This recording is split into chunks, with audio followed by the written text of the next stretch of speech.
नमस्कार दोस्तों, मैं आपके सामने एक ऐसी कहानी प्रस्तुत करने जा रहा हूं जो खासकर उन बच्चों के लिए है जिनका उम्र अभी पढ़ने लिखने, खेलने और समाज में कुछ नए सीखने का है, लेकिन वह स्मार्टफोन को लेकर इतनी बिजी हो चुके हैं कि उन्हें सब बातों से मतलब ही नहीं है। वह यह भी नहीं जानते कि यह स्मार्टफोन उनके लिए शारीरिक रूप से लेकर मानसिक रूप तक कितने खतरनाक साबित हो सकते हैं।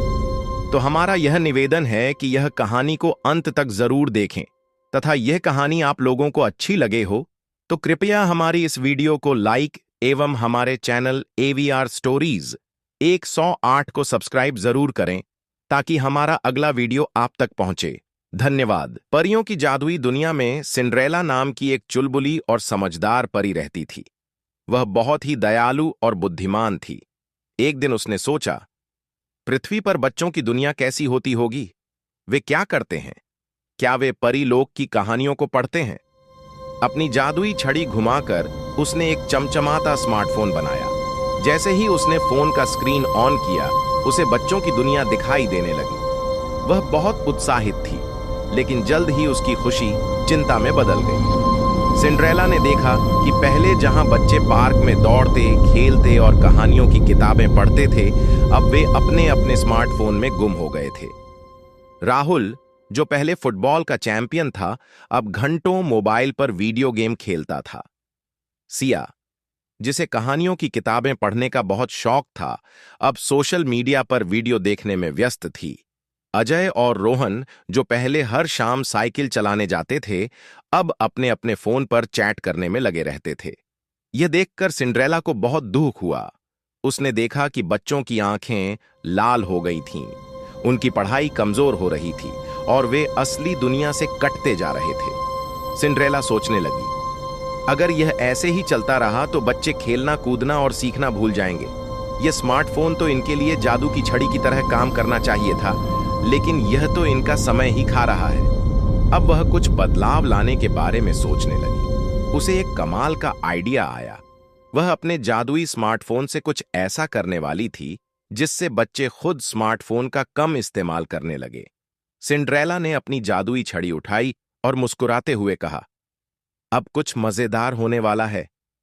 सिंड्रेला बहुत परेशान थी कि बच्चे स्मार्टफोन की दुनिया में इतने खो गए हैं कि उन्हें खेलकूद और पढ़ाई में अब कोई दिलचस्पी ही नहीं रही। उनकी आंखें लाल हो गई थीं, ध्यान कमजोर हो गया था और वे असली दुनिया से कटते जा रहे थे। मुझे कुछ करना होगा। अगर मैं अभी नहीं रुकी तो ये बच्चे अपना भविष्य बर्बाद कर लेंगे, सिंड्रेला ने सोचा। सिंड्रेला ने अपनी जादुई छड़ी उठाई और अपना स्मार्टफोन हवा में घुमाया। उसने एक खास जादुई ऐप बनाया, स्मार्ट अलार्म। यह कोई साधारण ऐप नहीं था, बल्कि यह हर उस बच्चे के फोन में अपने आप इंस्टॉल हो जाता जो स्मार्टफोन का ज्यादा इस्तेमाल करता था। अब जैसे ही कोई बच्चा 1 घंटे से ज्यादा फोन इस्तेमाल करता तो उसका फोन अचानक बंद हो जाता और स्क्रीन पर लिखा आता, अरे, तुम्हारा समय बर्बाद हो रहा है, बाहर जाओ, खेलो, पढ़ाई करो। अगर बच्चा फिर भी फोन चालू करने की कोशिश करता तो फोन हिलने लगता और एक मजेदार आवाज में चेतावनी देता, अगर तुमने फोन नहीं रखा तो मैं तुम्हें गुदगुदी कर दूंगा। बच्चे पहले हैरान हुए, फिर हंसने लगे, लेकिन जब उनकी मम्मी पापा ने देखा कि उनका फोन सचमुच बंद हो जाता है तो उन्हें समझ में आया कि कुछ जादुई हो रहा है। बच्चों की परेशानी और उनका मजेदार हल। अब बच्चों के पास 2 ही रास्ते थे, या तो वे फोन छोड़कर बाहर खेलने जाएं और पढ़ाई करें, या फिर फोन चालू करने की कोशिश करें और गुदगुदी अलार्म का सामना करें। पहले तो कुछ शरारती बच्चे इसे मजाक समझते रहे। अजय और रोहन ने सोचा, चलो देखें ये ऐप कितना दमदार है। उन्होंने फोन बार बार चालू करने की कोशिश की, लेकिन जैसे ही उन्होंने स्क्रीन टच किया, उनके पेट में हल्की सी गुदगुदी होने लगी। हा हा हा, ओह, ये सच में गुदगुदी कर रहा है।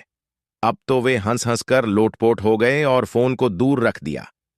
कुछ दिनों बाद बच्चों ने देखा कि जब वे कम फोन इस्तेमाल करते और बाहर खेलते तो उनका मन खुश रहता, आंखों में जलन नहीं होती और वे पढ़ाई में भी अच्छा करने लगे। अब धीरे धीरे बच्चों को समझ में आने लगा कि स्मार्टफोन का जरूरत से ज्यादा इस्तेमाल अच्छा नहीं होता। सिंड्रेला बादलों के ऊपर बैठी यह सब देख रही थी और मुस्कुरा रही थी। उसने सोचा, अब इन बच्चों का भविष्य उज्जवल होगा। सिंड्रेला बादलों पर बैठकर मुस्कुरा रही थी। उसने देखा कि उसकी जादुई योजना काम कर रही थी। अब बच्चे पहले की तरह घंटों तक स्मार्टफोन में नहीं घुसे रहते। वे फिर से बाहर खेलने लगे, दोस्तों से बातें करने लगे और पढ़ाई में ध्यान देने लगे। लेकिन क्या सभी बच्चों ने स्मार्टफोन छोड़ दिया? नहीं, कुछ बच्चे अभी भी छुप छुप कर फोन इस्तेमाल करने की कोशिश कर रहे थे। शरारती बच्चों की नई चाल अजय और रोहन, जो पहले स्मार्टफोन पर घंटों तक गेम खेलते थे, उन्होंने सोचा, अगर हम अपने फोन को किसी जादुई कमरे में छुपा दें तो शायद यह अलार्म हमें पकड़ नहीं पाएगा। उन्होंने फोन को एक मोटे तकिए के नीचे छुपा दिया और धीरे धीरे स्क्रीन चालू करने लगे। लेकिन जैसे ही स्क्रीन जली, फोन जोर जोर से हिलने लगा और स्क्रीन पर लिखा आया, अरे, तुम मुझसे छुपने की कोशिश कर रहे हो, अब तुम्हें डबल गुदगुदी मिलेगी। अगले ही पल फोन से हल्की हल्की गुदगुदी की लहरें निकलीं और अजय और रोहन हंस हंस कर लोटपोट हो गए। हाँ हाँ हाँ, रुको रुको, हम फोन नहीं चलाएंगे। अब उन्हें समझ में आ गया कि स्मार्टफोन का ज्यादा इस्तेमाल करना सच में बुरी आदत है। बच्चों का बदलाव, धीरे धीरे सभी बच्चों ने यह सच्चाई समझ ली कि स्मार्टफोन का ज्यादा इस्तेमाल करने से उनकी सेहत और पढ़ाई पर बुरा असर पड़ता है। राहुल, जो पहले दिन भर वीडियो गेम खेलता था, अब फिर से फुटबॉल खेलने लगा और उसका शरीर पहले से ज्यादा मजबूत हो गया। सिया, जिसे पढ़ाई में मन नहीं लगता था, अब फिर से कहानियों की किताबें पढ़ने लगी और उसकी कल्पना शक्ति बढ़ने लगी। अजय और रोहन, जो पहले फोन पर ही दोस्ती निभाते थे, अब साइकिल चलाने और असली दुनिया में मस्ती करने लगे। बच्चों को यह एहसास हुआ कि स्मार्टफोन का सही इस्तेमाल करना बहुत जरूरी है। अब वे केवल ऑनलाइन क्लास, जरूरी जानकारी और थोड़ी देर मनोरंजन के लिए ही फोन इस्तेमाल करते और बाकी समय अपने परिवार और दोस्तों के साथ बिताते। सिंड्रेला ने बादलों से नीचे झांका और देखा कि अब बच्चे खुश हैं, स्वस्थ हैं और उनका भविष्य उज्जवल है। वह बहुत प्रसन्न हुई। मेरा काम पूरा हुआ, अब मुझे परीलोक वापस जाना चाहिए।